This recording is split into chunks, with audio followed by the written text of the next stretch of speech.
Значи, фала му и слава му на Бога.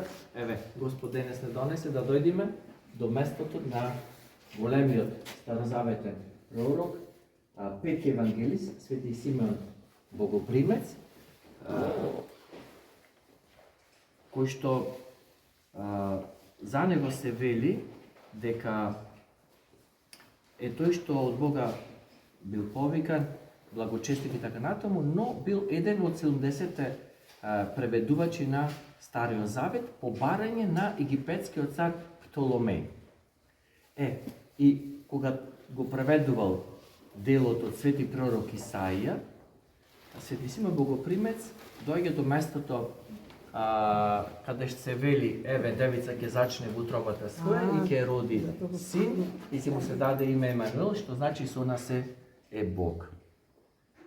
Тој во тој момент не поверувал и сака со скапар да, бидејќи пиша на пергамент, на кожен пергамент, тој сака да го избриши зборот дева и да напиши збор млада жена. Бидејќи не може девојка да роди дете, мора да биде мажена, да има маж и така. И во тој момент ангел Божи му фаќа раката на Свети Симеон и му вели: Симеоне, бидејќи не поверува, нема да умреш, дури со своите очи не го видиш младенецот што ќе се роди од девица. Сега има разни предања, според некој живеел преку 150, некој 180 години и така натаму, за да го дочека доаѓањето на Месијата Спасител. Него му било кажано како ќе излезе, на кој начин ќе го открие. И тој седел во храмот во Ерусалим, чекајќи го доаѓањето на новородениот богомладенец кој што ќе биде нивниот Месија и Спасител.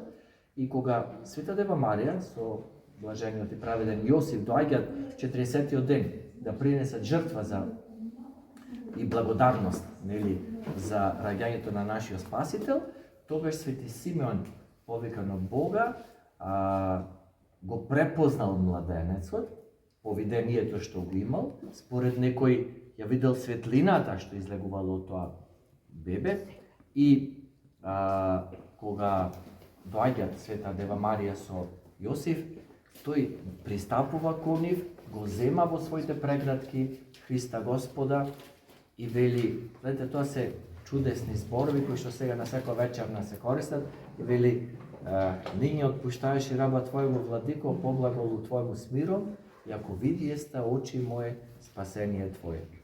Значи му вели, сега можеш да го отпушти свој слуга во мир, зашто очите мој го видеа твоето спасение, светлина за просвета на незнаборците и слава на твојот народ Израеле. Што сака да кажи? Сега Господи, ти ми рече нема да умрам, дури не го видам. Сега го видов и може слободно да ме земиш кај себе.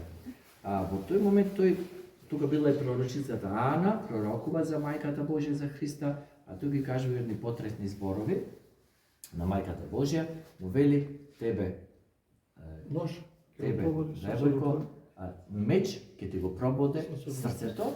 Кога бевме, сега, ако се сеќавате на гробот Господов, има една икона, каде што мајката Божја е представена како е прободена со меч, тоест не физички е прободена, туку болката што ја доживеала тогаш кога го видела Христа Господа распнат на Голгота, е тој духовен меч што незе ја прободе утробата, но потоа, фала му на Бога, е првата што ќе ја дозне радосната вест, бидејќи Христос, нашиот Спасител, нормално му се јава на неговата пречиста мајка и неа и се открива како воскреснат Бог и Син Божи, и потоа му се открива, нели, на Света Марија Магдалена, па на апостолите без Свети апостол Тома, па потоа цели 40 дена.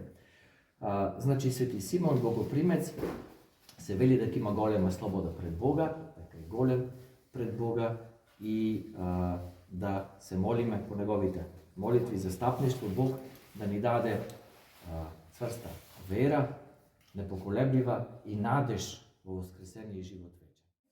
Воспријат на руку своју младенца, превечна го Бога, Отец плоти разрешица прося и вопија, видеся очи мои, спасение Твое мирови, Святому Духу, и нине и присно и во веки веков. Амин.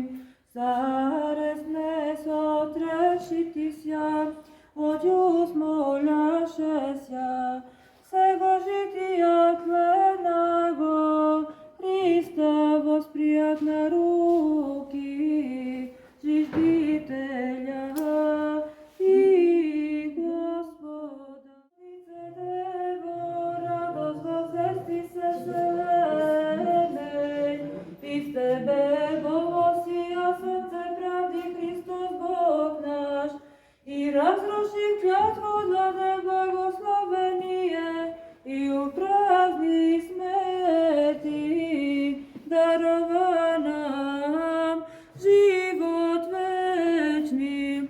Слава Отцу и Сину и Святому Духу, и нине и присно и во веки веков. Амин. Јоаким и Ана понеше днија без своја, и Адам и Ева отли смертнија слободитися, пречистија во святем рождестве Твојем, то празнује ти људи Твои, вини прегрешени избавшеся, нега звати ти, не плоди раждаје, Богородицу и питателницу жизни.